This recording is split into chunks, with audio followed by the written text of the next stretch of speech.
Hello and welcome back everyone. आज हम लोग करने वाले हैं हमारे इंडस वैली सिविलाइजेशन पे। ये हमारा कंप्लीट वन शॉट वीडियो रहेगा। अब इसमें हम लोग देखेंगे कैसे जो ये सिविलाइजेशन है, पूरी ये जो सभ्यता है इंडस वैली सिविलाइजेशन इसलिए नाम पड़ा बिकॉज ये रिवर इंडस के हमें बैंक्स पे मिली, ठीक है। तो इसलिए इसका नाम रखा गया इंडस वैली सिविलाइजेशन। अब इस सिविलाइजेशन में हम लोगों का जो कि लोग कैसे रहे, कैसे ये सिविलाइजेशन फ्लरिश कर रही, यहाँ पे सील्स कैसी थी, पॉटरी कैसी थी, यानी कि टाउन प्लानिंग कैसी थी, सारी चीजें हमें वन शॉट में देखने वाले, ठीक है। सबसे पहले ये आता है कि ये जो सिविलाइजेशन है ये एग्जिस्टेंस में कैसे आई, ठीक है। तो एग्जिस्टेंस के लिए समवेट अराउंड ऑफ 1850 ऑनवर्ड पंजाब में कहीं ना कहीं रिपोर्टेडली अनयूजुअल फाइंडिंग्स मिली, मतलब कहीं ना कहीं ऐसी कुछ चीजें मिली। लोगों ने वहां पे एक्सकवेशन तो नहीं करे, बट देखो जैसे अब अगर वहां पे कोई सिविलाइजेशन रही होगी और आप अगर आज वहां रह रहे हो तो आपको कुछ ना कुछ वहां मिलेगा। तो वहां पे ऑन द कौन सी रिवर के किनारे, ऑन रावी रिवर पे कुछ लोगों को कुछ कुछ चीजें मिलने चालू हुई। हो सकता है वहां पे कुछ पॉटरी मिली हो सकता है वहां पे कुछ बर्न ब्रिक्स मिली हो। तो ये सारी चीजें मिलने से कहीं ना कहीं ये चीजें ध्यान में आई कि वहां पे कोई सिविलाइजेशन रही होगी, ठीक है। सेकंड थिंग रहा कि रेलवे लाइंस बिछानी थी कहाँ से, फ्रॉम लाहौर टू कराची में। तो उसके रिगार्डिंग भी जब ले डाउन करी गई रेलवे लाइंस, तो रेलवे लाइंस जब वहां पे बिछाई जा रही थी तब पता चला कि वहां पे बर्न ब्रिक्स मिली हैं, ठीक है। अब इन सब चीजों के होने के बाद जॉन मार्शल जो उस टाइम पे आर्कोलॉजिकल सर्वे ऑफ इंडिया के चीफ थे, ठीक है, आर्कोलॉजिकल चीफ थे उस टाइम पे, उन्होंने किया कि हम इस साइट्स पे, उन साइट्स पे आगे उन्होंने कहा कि यहाँ पे एक्सकवेशन की जाए। उसी दौरान हमारे इंडियन आर्कोलॉजिस्ट थे दयाराम साहनी जी, ठीक है, इंपॉर्टेंट है दयाराम साहनी जी। इन्होंने क्या करी, जो फर्स्ट साइट थी इस सिविलाइजेशन की, दैट इज हड़प्पा। इसीलिए जो हमारी इंडस वैली सिविलाइजेशन है इसको हम लोग बोलते हैं also known as Harappa civilisation.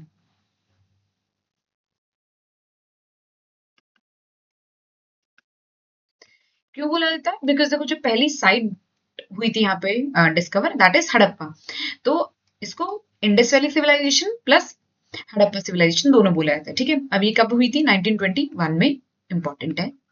Next देखो, उसी मतलब अगले साल ही राखलदास बनर्जी ने मोहनजोदारो को डिस्कवर किया 1922 में। सबसे पहले देखो कि जो हड़प्पा है वो डिस्कवर हुआ, डिस्कवर होने के बाद उसके बाद मोहनजोदारो डिस्कवर हुआ। तो ऐसे ही फिर बाद में सीरीज ऑफ जगह वहां पे डिस्कवर हुई, ठीक है, अलग अलग स्टेट में हुई। बट सबसे पहले हड़प्पा वहां पे डिस्कवर हुआ और इसी वजह से इंडस वैली सिविलाइजेशन को हड़प्पन सिविलाइजेशन भी कहा था, ठीक है। अब आओ कि देखो अब ये जो सिविलाइजेशन थी ये काफी लंबे टाइम रही वहां पे। तो इसके एक बहुत बड़े टाइम फ्रेम को छोटे छोटे टाइम फ्रेम्स में डिवाइड किया गया है। सबसे पहले जैसे एक अर्ली फेज रहा होगा इस हड़प्पन सिविलाइजेशन का। देखो हड़प्पन फेज इस मीन्स ये इंडस वैली सिविलाइजेशन की बात हो रही है। हड़प्पा वहां पे पहली साइट डिस्कवर हुई थी, इसीलिए उसका नाम रखा गया हड़प्पन सिविलाइजेशन ऑल्सो। तो अगर हम लोग बोल रहे हैं कि इंडस वैली सिविलाइजेशन का अर्ली फेज, इट मीन वो हड़प्पन सिविलाइजेशन की ही बात हो रही है, और हड़प्पन मतलब इंडस की बात हो रही है, तो सेम, ठीक है। तो अर्ली फेज में जो टाइम पीरियड रहा उसमें बेट ऑफ अराउंड 3000 बीसी से लेके 2600 बीसी तक का टाइम पीरियड रखा गया। उसके बाद फिर हमारे पास आया मेच्योर फेज जिसमें 2600 बीसी से लेके 1900 बीसी, और रफली जो भी हमें एक्सकवेशन की मिली गई है वो ज्यादातर इस फेज पे डिपेंड है। क्योंकि देखो जो मेच्योर फेज था, मेच्योर फेज में तुम्हें क्या सब कुछ मिलेगा, उस टाइम पे पॉटरी भी रही होगी, उस टाइम पे सील्स भी रही होंगी, उस टाइम पे ट्रेड भी रहा होगा, उस टाइम पे जो टाउन प्लानिंग है सब कुछ अच्छे से डेवलप हुआ होगा। तो जो मेच्योर फेज है उसने कहीं ना कहीं हमें ज्यादातर एक्सकवेशन के जो चीजें हुई है वो वहां से पता चली है। और लेटर फेज में जैसे कि सिविलाइजेशन एक इतनी बड़ी सिविलाइजेशन कैसे खत्म हुई, तो उसके कहीं ना कहीं थोड़े से एविडेंसेस रहे, ठीक है। अब इसमें देखो बहुत सारी अर्ली साइट्स हैं। अर्ली साइट्स में देखो हमारे पास से कौन सा है, देम सादत, कोटडजी, अमरीनाल और सीसवाल। ये चारों कहां पर हैं? पाकिस्तान में, ठीक है। क्योंकि आप उस टाइम पे देखो जो ये हमारी सिविलाइजेशन है ना, एक मिनट, तो ये सारी कहाँ पे है? हमारी पाकिस्तान में है। क्योंकि उस टाइम की जो पाकिस्तान वाला पार्ट है, अफगानिस्तान वाला तक का पार्ट है, वो इंडिया का ही पार्ट था। तो ये सारी सिविलाइजेशन पाकिस्तान, अफगानिस्तान, इंडिया की जो एकदम नॉर्दर्न वेस्टर्न वाले रीजन है उनको कवर करते थे। तो ये चीज इंपॉर्टेंट है कि अर्ली साइट कौन सी थी, देम सादत, कोटडजी, अमरीनाल और सीसवाल, ठीक है। ये अर्ली हड़प्पन साइट्स में आते हैं। अब अगर मेच्योर फेज में आते हैं, क्योंकि देखो हम ज्यादातर जो चीजें सुनते हैं वो हमारे मेच्योर फेज की सुनते हैं, जिसमें देखो हड़प्पा आई, मोहिंजोदारो आई, धोलावीरा गुजरात में, कालीबंगन राजस्थान में, लोथल गुजरात में, राखीगढ़ी हरियाणा में, बनावली हरियाणा में और गनरीवाला पंजाब में। तो ये सारी हमारी मेच्योर साइट्स है और हम देखेंगे कि ज्यादातर क्वेश्चंस हमारे मेच्योर साइट्स पे पूछे जाते हैं, ठीक है। अब सबसे पहले देखो कि जो इंडस वैली सिविलाइजेशन है इसको बोला गया also known as bronze age. तो ब्रॉन्ज एज कहा गया इसको क्योंकि इस एज में ब्रॉन्ज की चीजें यूज होने शुरू हुई थी। इस सिविलाइजेशन को बोलते हैं ब्रॉन्ज, ठीक है। और इसका named by John Marshall because John Marshall उस टाइम पे आर्कियोलॉजिकल सर्वे ऑफ इंडिया के डायरेक्टर थे, चीफ थे, ठीक है। तो इन्होंने वो चीजें डिस्कवर करी तो इन्होंने उनकी नेमिंग करी। First chairman of archaeological survey of India, ये देखो उस टाइम पे थे जॉन मार्शल जब 1921 का टाइम फ्रेम था, ठीक है, जब इंडस वैली सिविलाइजेशन कहीं ना कहीं चैप्टर में आई थी, मतलब कहीं ना कहीं वो चीजें आई थी। उस टाइम पे थे John Marshall archaeological survey of India. वैसे फर्स्ट चेयरमैन कौन रहे आर्कियोलॉजिकल सर्वे ऑफ इंडिया के, दैट इज अलेक्जेंडर कनिंघम, ठीक है। अब Harappa was the first site to be discovered, obviously IVC की इंडस वैली सिविलाइजेशन की फर्स्ट साइट थी हड़प्पा 1921 में बाय दयाराम साहनी जी, और Mohenjodaro was discovered by Rakhaldas Banerjee in 1922। Next, तो ये रही जो टाइम फ्रेम रही कि एक इतने बड़े सिविलाइजेशन को 3 टाइम फ्रेम में बांटा गया, उसकी अलग अलग साइट्स रही कि ये इस टाइम पीरियड की साइट्स रही जो कि हमारे अर्ली सिविलाइजेशन का पार्ट आई। उसके बाद जो मेच्योर सिविलाइजेशन के पार्ट में ये कुछ साइट्स रही, ठीक है। और लेटर फेज में भी रही हमारे पास, जैसे मेहरगढ़ आएगा तो हमारे लेटर फेज का पार्ट है। अब देखो सबसे पहले कि जो सिविलाइजेशन हमारी इसकी बाउंड्रीज थी कि अब पता चले कि कहाँ तक फैली हुई थी। तो अगर बाउंड्रीज में देखोगे सबसे पहले आपको मिलेगा शॉर्तुघाई। शॉर्तुघाई एक नदर्न मोस्ट पॉइंट माना गया कि यानी इससे बियॉन्ड हमें कोई भी साइट देखने को नहीं मिली है आईबीसी की, इंडस वैली सिविलाइजेशन की, ठीक है। तो नॉर्दर्न मोस्ट पॉइंट माना गया शॉर्तुघाई जो कि अफगानिस्तान में है। इस तरफ शुक्ता गेंडोर, ठीक है, वेस्टर्न लिमिट मानी गई, शुक्ता गेंडोर इज इन पाकिस्तान। उसके बाद दाइमाबाद महाराष्ट्र में जो कि साउदर्न मोस्ट लिमिट मानी गई कि इसके बाद कोई भी आईबीसी की साइट नहीं थी, दाइमाबाद महाराष्ट्र के बाद, ठीक है। और आलमगीर यूपी से परे कोई भी साइट नहीं थी, यानी अगर बाउंड्री देखोगे तो आपको कहीं ना कहीं ये बाउंड्री मिलेगी, 10 बाउंड्री, मतलब इस एरिया में कहीं ना कहीं आईबीसी थी, ठीक है। ये देखो नेक्स्ट देखो कि एट ए centre Ghaggar river, Ghaggar हाकरा river पे maximum concentration of the sites found हुआ।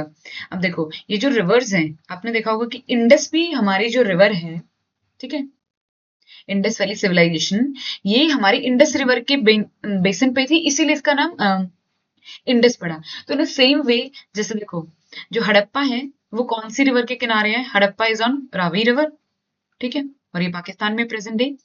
इंडस हमारी मोहिंजोदारो, कोटदीजी, चनहुदड़ो और अलादीनो, ये हमारे कौन से सिंध नजदीक पर है। सिंध यानी जो हमारी इंडस है, इंडस को ही सिंध बोला गया है, ठीक है।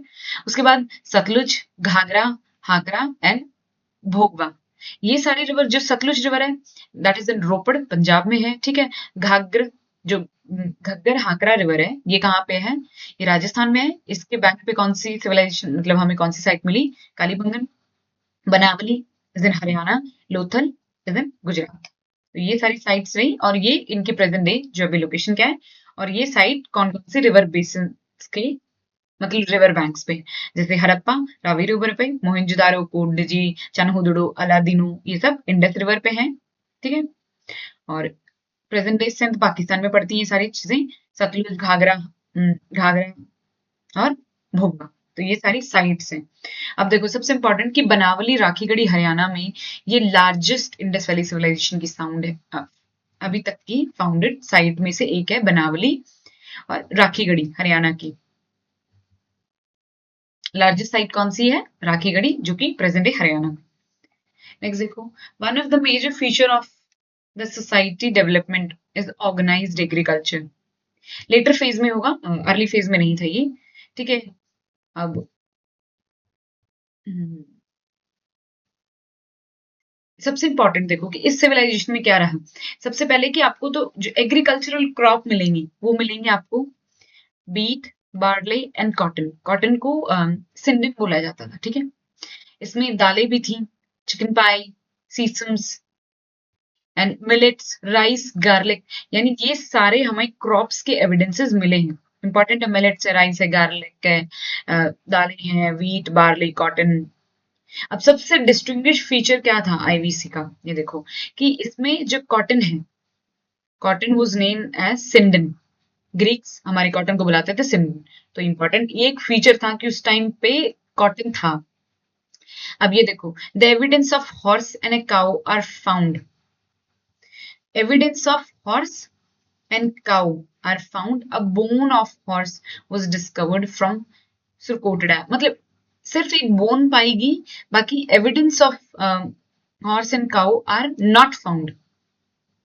यहाँ पे आएगा नॉट फाउंड, यानी evidence of horse and cow are not found, but एक बोन मिली थी किसकी, हॉर्स की, फ्रॉम सुरकोटड़ा। अब इस पे अगर एग्रीकल्चरल टेक्निक्स देखोगे तो देखोगे आपको मिला था प्लो फील्ड मिला था राजस्थान में, ठीक है, कालीबंगन राजस्थान में आपको प्लो फील्ड यानी जोते हुए खेत मिले थे। Two set of furrow were found at angle suggesting two different crops. जैसे देखो अगर खेती करते हैं तो एक लाइन से ऐसे होगी, फिर उसमें फसल लगाई जाएगी, तो ऐसे दो दो लाइंस पाएगी जिनमें अलग अलग खेती के मतलब ऐसे अल्टरनेट कहिएगी। इसमें क्या होता है कि अगर आप दो डिफरेंट क्रॉप्स को ग्रो कर रहे हो तब यूज होती है, ठीक है। और यहाँ पे hand axes were used for ploughing. Terracotta models found हुए कहाँ से, बनावली, हरियाणा से। उस टाइम पे जो एनिमल्स थे वो देखो, cattle like sheep, goat, buffalo, pig, bull, oxen, bones of boar, घड़ियाल, deer, fish were found which indicate about their domestication, यानी कहीं ना कहीं एनिमल डोमेस्टिकेशन भी एग्जिस्टेंस में था आईवीसी के टाइम पे, ठीक है। अब टाउन प्लानिंग पे आते हैं। It is very clear from कि टाउन प्लानिंग काफी उनकी सेंट्रलाइज थी। देखो अभी जैसे हम लोग देखते हैं, लाइक चंडीगढ़ देखो, चंडीगढ़ अगर आप देखोगे आज के टाइम पे तो एक सेंट्रलाइज्ड टाउन प्लानिंग का पार्ट है। सोचो उस टाइम पे सेंट्रलाइज्ड टाउन प्लानिंग थी, ठीक है। और जो इनका एडमिनिस्ट्रेशन था वो भी इस तरीके से अरेंज था कि everything is connected with things, कि अगर एक चीज कर रहे हो, ठीक है। देखो अगर आपकी टाउन प्लानिंग ऐसी है कि अभी क्या है कि पहले रोड बिछा दी, बाद में पता चला पाइपलाइन डली, तो ऐसी चीजें नहीं थी उस टाइम पे, काफी सेंट्रलाइज तरीका था, ठीक है। और जो टाउन प्लानिंग का सबसे मोस्ट इंपॉर्टेंट पार्ट क्या था, दैट वाज सिटाडेल। सिटाडेल था, एक लोअर टाउन था, ठीक है। सिटाडेल जो अपर पार्ट होता है उसको बोला गया, एंड लोअर टाउन ही था, ठीक है। बोथ वर फोर्टिफाइड, यानी जो टाउन थे उनको दो हिस्से में बांट रखा था। एक जो हायर पार्ट था दैट इज सिटाडेल, और एक जैसे यहाँ पे कॉमन लोगों के रहने के लिए जो जगह थी उसको बोला गया, ये रहा लोअर टाउन, ठीक है। और इसको बोला गया सिटाडेल, जो कि एक रेज्ड प्लेटफॉर्म पे था, ठीक है। मतलब कहीं ना कहीं ये ऊंचा रहता था ये स्थान। तो ये माना जा सकता है कि उस टाइम पे कोई अगर किंग रहा हो या उनका कोई लीडर हो, ठीक है, जो हायरार्की में थोड़ा ऊपर रहा हो पोजीशन में, तो वो इस सिटाडेल में रहते थे। और ये लोअर टाउन्स लोगों के लिए, आम लोगों के रहने की जगह थी, ठीक है। अब इंपॉर्टेंट क्या था कि उस टाइम पे mud bricks were used in large number, क्योंकि ये अर्ली टाउन प्लानिंग का पार्ट है, तो उस टाइम पे मड ब्रिक्स थे, ठीक है, और not burn bricks. Early phase में मड ब्रिक्स थे, बर्न ब्रिक्स बहुत लेटर में आए।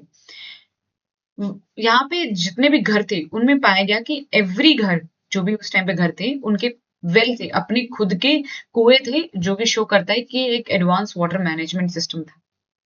इकोनॉमी उस टाइम पे कैसी थी, economy was very strong. Cotton was the native plantation of Indus valley civilisation का मतलब उस टाइम पे कॉटन की खेती होती थी, और हमारा एक नेटिव प्लांटेशन था, मतलब खेती उस टाइम पे कॉटन की होती थी अच्छे से। और ये पॉपुलर था by the name of sindon. Further grew agriculture commodities, जैसे हमने पढ़ा wheat, barley, peas, sesames and mustard, ये सारी और फर्दर एग्रीकल्चर कमोडिटीज रही उस टाइम पे। Rice was also cultivated but not at all the sites of IVC, कि हमें राइस के भी एविडेंस मिले हैं, बट ऐसा नहीं कि हर साइट से मिले, कुछ लिमिटेड साइट्स आईवीसी के मिले हैं। उनमें देखो साइट्स कौन सी रही, only at Lothal and Rangpur. Next देखो इनका ड्रेनेज सिस्टम, कि every house is connected with covered drainage system, कि जो भी नालियां थी उस टाइम पे, ठीक है, वो एकदम कवर थी, सो दैट की क्योंकि भाई खुला, अगर नालियां खुली रहेंगी तो दिक्कत देंगी, तो एकदम कवर रहती थी टू मेंटेन द हाइजीन, ठीक है। और ये जो ड्रेन्स थी वर मेड ऑफ ब्रिक्स और स्टोन इन पे स्टोन स्लैब्स रखी जाती थी इनको कवर करने के लिए। इंश्योर रखी जाती थी cleanliness and preventing of fall smell, गंदी बदबू ना आए इसलिए इनको ढक के रखा जाता था, ठीक है। अब वो स्लैब्स से भी ढकी जा सकती थी या फिर जो ब्रिक्स होती थी उनसे भी ढकी जा सकती थी। Large drain run along the main street, यानी अगर मान लो देखो अगर यहाँ से एक मेन स्ट्रीट लाइन जा रही है, ठीक है, ड्रेनेज की पाइप जा रही है, तो जितनी भी बाकी घरों की ड्रेनेज होती थी, ठीक है, जैसे यहाँ से, तो वो इसमें से कनेक्ट कर दी जाती थी ऐसे। तो यानी जितनी भी और ड्रेन्स आती थी वो एक मेन ड्रेन से कनेक्ट कर दी जाती थी। इस वजह से एक तरीके से सेंट्रलाइज्ड ड्रेनेज सिस्टम था। रेगुलर मेंटेनेंस था ऑब्वियसली, क्योंकि उन पे देखो स्लैब लगी हुई है, मतलब कहीं ना कहीं उनको रेगुलरली बेसिस पे क्लीन किया जाता होगा, उनके एविडेंसेस रहे। और inspection holes were also provided eight intervals, holes दिए हुए थे सादर की, अगर मान लो जैसे अगर मान लो यहाँ कुछ फंस गया है तो आसपास यहाँ कहीं होल दिया होगा, उससे जाओ अंदर उसको साफ करो। तो एक तरीके से प्रॉपर ड्रेनेज बना हुआ था, ठीक है। अब स्ट्रीट्स और रोड जो रही जैसे मोहनजोदारो की, हड़प्पा की, धोलावीरा की और कालीबंगन वर build on a grid system. Grid system क्या होता है कि यहाँ पे देखो ऐसे 90 डिग्री ग्रिड, एक ग्रिड पैटर्न बना होता है कि ऐसा नहीं है कि कोई कहीं से भी ऐसे ऐसे कुछ भी बना हो, नहीं, एक प्रॉपर एंगल्स पे घर बने हुए थे, ठीक है। ज्यादातर जो थे ये स्ट्रेट और इंटरेक्टेड एट राइट एंगल पे इंटरेक्ट करते थे हाउसेस, और कहीं ना कहीं रेक्टेंगुलर ब्रिक्स और रेक्टेंगुलर ब्लॉक्स यूज होते थे। अब टाउन प्लानिंग जो काफी थी वो सिविलाइज्ड थी और सिविक सेंस थी तरीके से, ठीक है। चलो यही था अभी तक का इंपॉर्टेंट की जो ब्रिक्स थे, ठीक है, वो हमेशा एक ग्रिड पैटर्न में इनके हाउसेस बने हुए थे। ब्रिक्स और stone slabs were used to cover this, जो ड्रेनेज सिस्टम था उसको कवर किया जाता था, ठीक है। और इंडिविजुअल हर एक हाउस के पास उनके वेल थे, मींस उनके कहीं ना कहीं जो वाटर ड्रेनेज है वो भी काफी अच्छा था, और जो ग्रिड सिस्टम था वो फॉलो होता था। जितनी भी साइट्स पाई गई आईवीसी की, इंडस वैली सिविलाइजेशन की जितनी भी साइट्स पाई गई, उनमें जो भी साइट्स बिल्ड है वो बिल्ड है ऑन ग्रिड सिस्टम पे, ठीक है। अब देखो और क्या चीजें क्या मिली वहां पे, जैसे हड़प्पन सील्स मिली है। हड़प्पन सील की उस टाइम पे लोग कहीं ना कहीं ट्रेड में इन्वॉल्व होंगे, क्योंकि सील जो मिली है हमें वो ये दिखाती है कि ये लोग ट्रेड में भी इन्वॉल्व थे। जैसे जो सील्स मिली है देखो, स्क्वायर सील मिली है, ज्यादातर सील मिली है जो स्क्वायर मिली है, बट रेक्टेंगुलर भी मिली है, ट्राइंगुलर भी मिली है, एंड ऑल्दो सर्कुलर शेप की भी हमें सील्स मिली है, ठीक है। अब इनकी जो विड्थ होती थी वो 0.25 से लेके 2.5 सेंटीमीटर वाइड रहती थी। यूजुअली स्क्वायर होती थी, but also found rectangular, triangular, circular भी सील्स मिली है। तो एक तरीके से पूछा जा सकता है कि कितने टाइप की सील मिली, स्क्वायर भी, रेक्टेंगुलर भी और ट्रायंगुलर भी मिली, इवन दो सर्कुलर सील्स भी मिली। अब उन सर्कुलर सील्स में या स्क्वायर सील्स में आपको मिला क्या, कि एक तो आपको वहां पे एक एनिमल मिलेगा, ठीक है, जिसके राइटिंग जैसे टॉप है, यहाँ पे माना जाता था कि possibly name and title of owner, कि जो ओनर है या जिसको भेजा जा रहा है, ठीक है, उसका नाम या एड्रेस लिखा जाता था। बाकी यहाँ पे मोटिव जनरली एनिमल जो है वो कन्वे रखते थे, मीनिंग ऑफ यहाँ पे मतलब कहीं ना कुछ लिख के भेजते थे, जैसे देखो ये लिखा हुआ है, तो ये कहीं ना कहीं इनकी कोई साइन लैंग्वेज थी, उस पर कोई ना कोई मैसेज कन्वे करने का, ठीक है। और ये जो ज्यादातर ये जो हमारी सील्स बनती थी, ये बनती थी सॉफ्ट स्टोन की, सॉफ्ट स्टोन मटेरियल था, ठीक है। स्टेयाटाइट का होता था मोस्ट कॉमन जो पत्थर रहता था वो रहता था स्टेयाटाइट, और ये मोस्ट कॉमन था, और ज्यादातर हमारी सील्स स्टेयाटाइट की बनी हुई। और ये जो स्टेयाटाइट है ये इसमें एक टैल्क का कंटेंट रहता है, यानी एक तरीके से इसमें पाउडर रहता है, चूना पाउडर का पत्थर सा रहता है, तो काफी सॉफ्ट रहता है, तो इसकी वजह से इसकी सील्स बनाई जाती थी, ठीक है। नेक्स्ट देखो, अभी हमने ये देख लिया कि सील की जो विड्थ है वो 2.5 इंच तक वाइड होती थी, स्क्वायर शेप में होती थी, रेक्टेंगुलर, ट्रायंगुलर और सर्कुलर शेप में भी होती थी।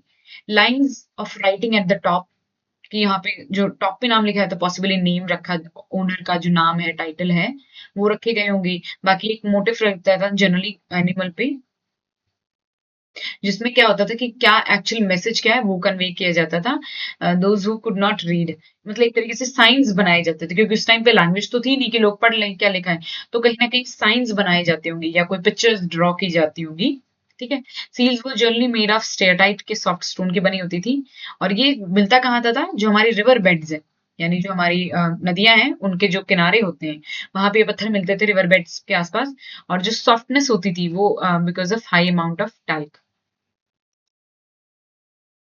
ठीक है, नेक्स्ट देखो मोस्ट कॉमन सील कौन सी पाएगी, दैट इज हम्पलेस बुल।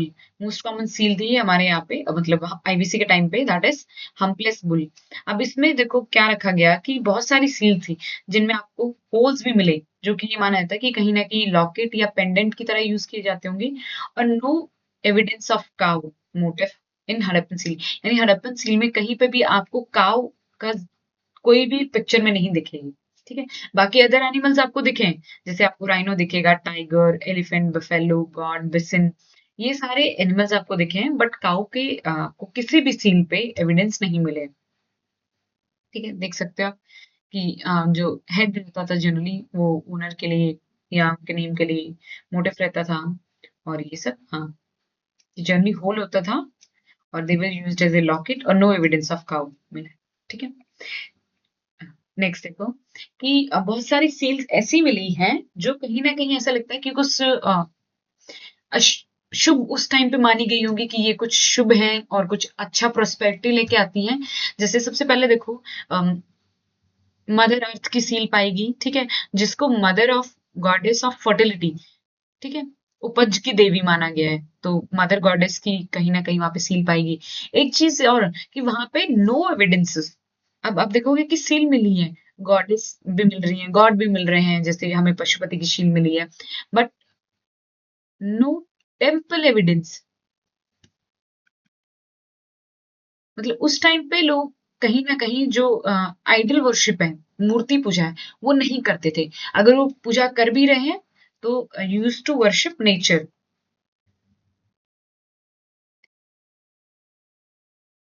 ठीक है, they were use to worship nature only, तो हमें कोई टेम्पल नहीं मिले हैं। हाँ बाकी देखो नेचर की और एग्रीकल्चर वर्शिप ज्यादा होती थी।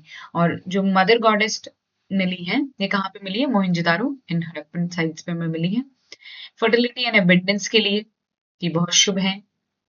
और स्वास्तिक सील हम आज भी अपने घरों में स्वास्तिक बनाते हैं, जो कि गुड फॉर्च्यून को डिनोट करता है। ठीक है, और ये वहां पे पीस एंड हार्मनी के लिए बनाया गया जाता होगा कि इससे जो भी एरिया है उसमें पीस रहे, शांति रहे, और ये मोहिंजोदारो पे मिली हमें। उसके बाद हमें मिला है पशुपति शील, जो कि है प्रोटो शिवा, जो एकदम अपने हैंड यानी सिटिंग पोस्चर में है। ठीक है, और इनको बोला गया है the Lord of animal and yoga, और ये भी मोहिंजोदारो मिली है। ठीक है, अब इसमें जैसे अब जो पशुपति शील मिली है उसमें देखो बहुत सारे एनिमल्स दिखाए गए, जैसे एलिफेंट दिखेगा, टाइगर, टू डियर्स दिखेंगे, rhino, buffalo, elephant, tiger, two deers. ठीक है, यहाँ पे ये राइनो कर लो ना। ठीक है, rhino, tiger, elephant, two deers ये दिखे, और यहाँ पे ये क्रॉस्ड लेग में पोजिशन में बैठे हैं, ऑन ए लो थ्रोन, मतलब कहीं ऐसा लग रहा है नीचे किसी प्लेटफॉर्म पे बैठे हैं। ठीक है, और ये लॉर्ड शिवा की पोजीशन से मैच कर रहे हैं बिकॉज वो एकदम ध्यान मुद्रा में बैठे। ठीक, नेक्स्ट देखो वहां से जो हमें मिले आर्टिफैक्ट्स, वो मिला डांसिंग गर्ल, और काफी बार पूछा जाता है कि डांसिंग गर्ल, पहली बात तो इसका जो मटेरियल है दैट इज ब्रॉन्ज, कि ये ब्रॉन्ज की बनी है। ठीक है, और डिस्कवर कहाँ हुई है, मोहनजोदारो में, और नेम किसने किया, जॉन मार्शल ने, और अभी कहाँ है, दिल्ली के नेशनल म्यूजियम में, और इसकी height that is 10.8 centimetre. Important है। अब देखो ये जो डांसिंग गर्ल का स्टेचू मिला, ब्रॉन्ज की है, 10.8 इसकी हाइट है, मोहनजोदारो मिला, और नेम्ड बाय जॉन मार्शल। अब इसको बनाया कैसे गया, लॉस्ट वेक्स टेक्निक्स थी, जिसमें क्या होता है, पहले तो एक वेक्स की मॉडल बनाएगी। ठीक है, अब उस वेक्स की मॉडल पे क्ले की यानी मिट्टी की कोटिंग की गई। ठीक है, अब और उसको हीट किया गया। अब जब हीट करोगे, ठीक है, हीट करोगे तो मिट्टी क्या है, ये मिट्टी ऑब्वियसली हार्ड हो जाएगी, और मिट्टी हार्ड हो जाएगी। उसके बाद क्या करा जाएगा थर्ड स्टेप में, कि जो मोल्ड है, ठीक है, जो मोल्ड रहेगा, कि अब जो मैं जैसे ब्रॉन्ज की बनानी है, तो ब्रॉन्ज का अब ये एक बन गया साचा, मतलब एकदम एक साचा बन गया जिसमें अब ये मोल्ड को डालेगी, ब्रॉन्ज को उसमें डालेंगे, और जैसे ब्रॉन्ज को डालेंगे, ठीक है, अब अंदर में यहाँ कहीं पे छेद करके मान लो ब्रॉन्ज अंदर डाला जाएगा। जैसे ब्रॉन्ज अंदर जाएगा तो अंदर भी वो इसकी शेप ले लेगा। ठीक है, क्योंकि वो शेप ऑलरेडी बन चुकी है, और फिर बाद में जो ये कोटिंग की गई है, ठीक है, मिट्टी की या उस टाइम पे जो सैंड की जो ऊपर कोटिंग होती थी, उसको ब्रेक कर दिया जाता था और नीचे वाला मोल्ड रह जाता था, तो उससे निकली थी बनी थी डांस गर्ल का स्टेचू। अब इसके अर्ली सिग्निफिकेंस क्या है कि कहीं ना कहीं कास्टिंग का पता था, कास्टिंग का एविडेंस था कि कैसे अगर कोई चीज बनी है तो पहले कि जैसे उस पे एक वैक्स की बना ली, ठीक है, अब अंदर वो मोम की है, उसको पिघला दो, उसका साचा अंदर बन चुका है क्योंकि उसके ऊपर मिट्टी लगा दी गई है, अब उस मिट्टी को पकाओ और बाद में उस मिट्टी को तोड़ दो, अंदर वो साचा तैयार हो जाएगा। अब इसमें कि उस टाइम पे आर्टिशंस भी काफी एक्सीलेंस था और हड़प्पन कल्चर काफी सोफिस्टिकेटेड कल्चर माना गया है आज तक का, ऐसा माना जाता है कि काफी सिविलाइज्ड कल्चर। अब उसके बाद देखो प्रीस्ट किंग आए मोहनजोदारो में अगेन, तो इनके बारे में क्या है कि इनकी हाइट 17.5 सेंटीमीटर है और ये जो जिस अब देखो ब्रॉन्ज की जो गर्ल है डांसिंग गर्ल वो ब्रॉन्ज की बनी है, बट जो मोहनजोदारो में प्रीस्ट मिले, प्रीस्ट किंग, ठीक है, ये कौन से मटेरियल से बने, ये बने स्टेटाइट के और मोस्ट फेमस स्कल्पचर रहा है किसका, मोहनजोदारो को, और ये ब्रेकन ऑफ एट द बॉटम यानी नीचे से टूटे हुए हैं। देखो आपको सिर्फ अपर पार्ट दिख रहा है जिसमें आपको देखो ये रॉयल क्राउन दिखेगा, आर्म्ड बैंड, ये आर्म पे भी कुछ पहना हुआ है और पैटर्न रोब्ड की एकदम डैडी प्रॉपर बनी हुई है, नीटली ग्रूम्ड बियर्ड है। अब इसमें क्या नीटली ग्रूम्ड बियर्ड है, पैटर्न रोब है और ये सब है, मतलब एक अच्छी फोटो है। अभी ये कहाँ पे है presently, it is in Pakistan because हमने इसको 1972 में शिमला एग्रीमेंट के अंडर दे दिया उनको, ठीक है। अब हमें डॉकयार्ड मिला लोथल में, इंडस वैली सिविलाइजेशन का वन ऑफ द डॉकयार्ड था, दैट इज लोथल, ठीक है। अब लोथल गुजरात में है, नियर गल्फ ऑफ खंबाट के पास में है। ये डिस्कवर्ड हुआ 1954 में, एक्सकवेशन की एस आर राव साहब ने एक्सकवेशन की, मेच्योर फेज में ही आता ऑब्वियसली, और ये फर्स्ट टाइडल पोर्ट है, only site where artificial dockyard were found, यानी कि ये डॉकयार्ड बनाया गया था, ठीक है, उस टाइम की सिविलाइजेशन ने इसको बनाया था और इसकी जो शेप थी दैट इज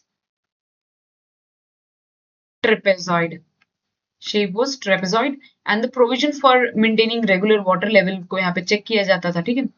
उनके लिए स्पिल चैनल्स बने हुए थे, यानी एक प्रॉपर ऐसे चैनल बना हुआ था जहां से वो आ रहा है, प्लस वहां पे ब्लॉक केज रखा ताकि अगर पानी एक्सेसिव आ रहा है तो उसको रोका जा सके।